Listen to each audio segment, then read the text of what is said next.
Cam छो public. तो आज हम करने वाले हैं two dimensional continuous random variable का एक क्वेश्चन। तो देखते हैं two dimensional continuous random variable में कौन सा क्वेश्चन हमको दिया हुआ है। तो हमारे पास क्वेश्चन है कुछ ऐसा। द जॉइंट पीडीएफ यानी कि probability density function of a two dimensional variable x and Y is given by function हमको दिया गया है f of x y is equal to k into x Y e raise to minus x square plus y square. ये function कब apply होगा? जब x की value क्या है, ग्रेटर देन जीरो है, एंड y की भी वैल्यू क्या है, ग्रेटर देन जीरो है, तब ये फंक्शन अप्लाई हो सकता है। Find the value of k। सबसे पहले तो k की वैल्यू फाइंड करना है एंड उसके बाद प्रूव करना है कि ये जो x एंड y जो फंक्शन है वो क्या है, इंडिपेंडेंट फंक्शन है, वो हमको प्रूव करना है। चलिए देखते हैं कैसे सॉल्व करेंगे।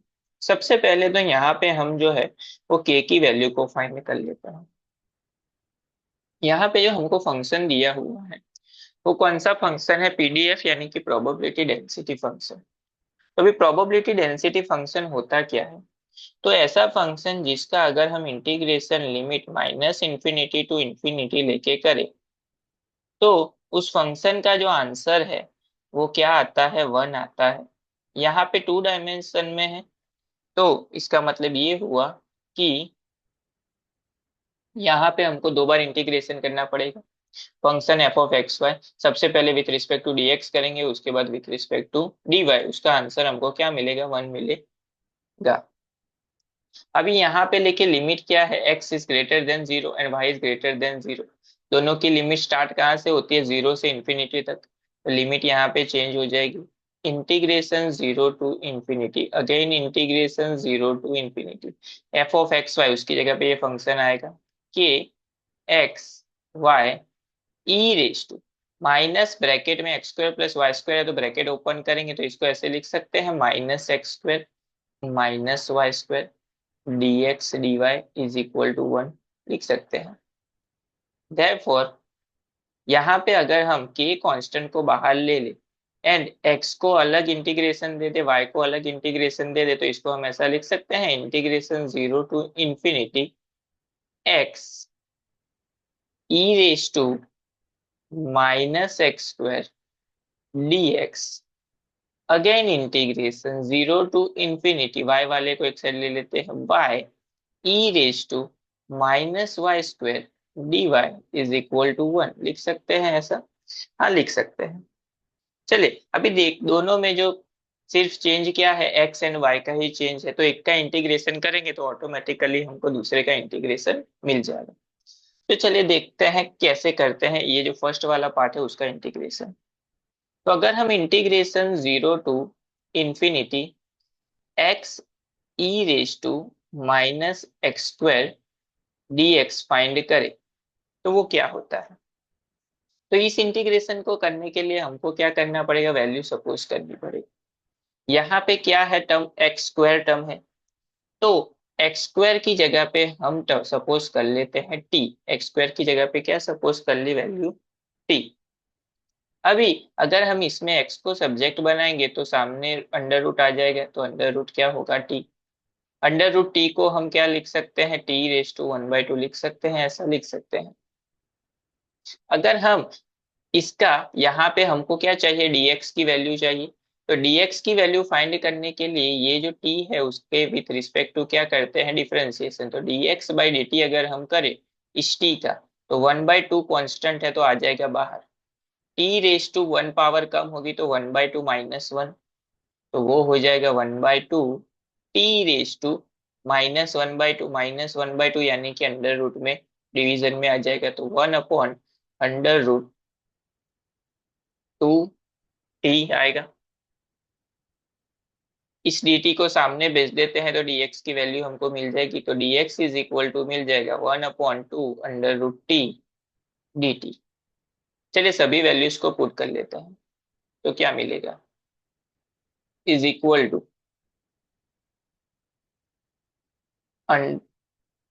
Integration zero to infinity x, उसकी जगह पे क्या आ जाएगा, root t e raise to minus x square, तो यहाँ पे क्या हो जाएगा, minus t into d x, उसकी जगह पे क्या आ जाएगा 1/2 √t dt। Root t cancel, 1/2 constant है तो 1/2 आ जाएगा बाहर। बचा क्या, e raise to minus t d t, उसका इंटीग्रेशन क्या होता है minus E raise to minus T, क्योंकि ई रेस टू एक्स की पावर जो भी हो उसका वही होता है। अपॉन में क्या आएगा, माइनस टी का क्या होगा -1, तो माइनस की साइन ऊपर ले लेते हैं। लिमिट क्या हो जाएगी 0 से ∞ तक। तो लिमिट अप्लाई करेंगे, upper limit minus lower limit 1/2 वैसे का वैसा माइनस वैसे का वैसा, ई रेस टू टी की जगह पे क्या पुट करेंगे -∞, minus minus plus E raise to 0। तो ये हो जाएगा 0, ये हो जाएगा 1, तो आंसर हमारा जो है वो हो जाएगा 1/2। तो integration of X E raise to minus x square D X, उसका आंसर क्या मिला 1/2। तो यहाँ पे डायरेक्ट हम पुट कर सकते हैं 1/2। तो उसी तरह से ये जो सिर्फ चेंज क्या है, एक्स की जगह पे क्या है वाई है, तो सिमिलरली उसी तरह से वाई का भी आंसर क्या मिलेगा हमको 1/2 ही मिलेगा। तो यहाँ पे फाइनली हमको क्या मिला, देयरफॉर के इंटू 1/2 फर्स्ट टर्म, सेकेंड भी क्या हो जाएगी 1/2 इज इक्वल टू 1, तो ये हो जाएगा 1/4, यानी कि k/4 is equal to 1। Therefore k is equal to हमको क्या मिल गया 4। तो k की वैल्यू जो हमको फाइंड करने के लिए बोली गई थी वो हमको मिल गई 4। उसके बाद सेकेंड क्वेश्चन पे हम जाते हैं कि हमको प्रूव क्या करना है कि गिवन जो फंक्शन है वो इंडिपेंडेंट फंक्शन है।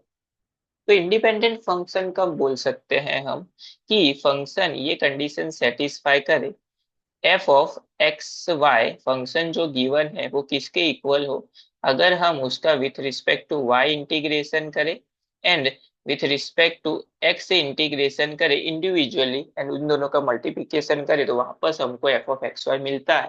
तो हम क्या बोल सकते हैं कि गिवन जो फंक्शन है वो क्या है, इंडिपेंडेंट फंक्शन है। तो उसके लिए हमको F of X X find करना पड़ेगा into F of Y Y find करना पड़ेगा। चलिए देखते हैं कैसे करेंगे। सबसे पहले तो एफ ऑफ एक्स एक्स होता क्या है, सो उस वो होता है integration -∞ to infinity given function F of x Y with respect to D Y. अगर हमको एक्स फाइंड करना है तो इंटीग्रेशन किसके रिस्पेक्ट में करना है, वाई के रिस्पेक्ट में।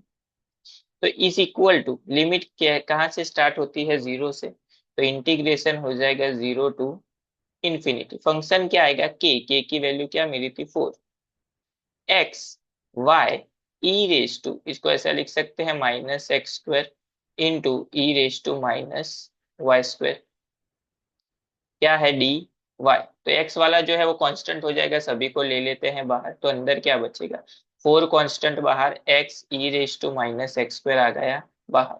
अंदर बचा integration 0 to ∞ Y E raise to -y² dy।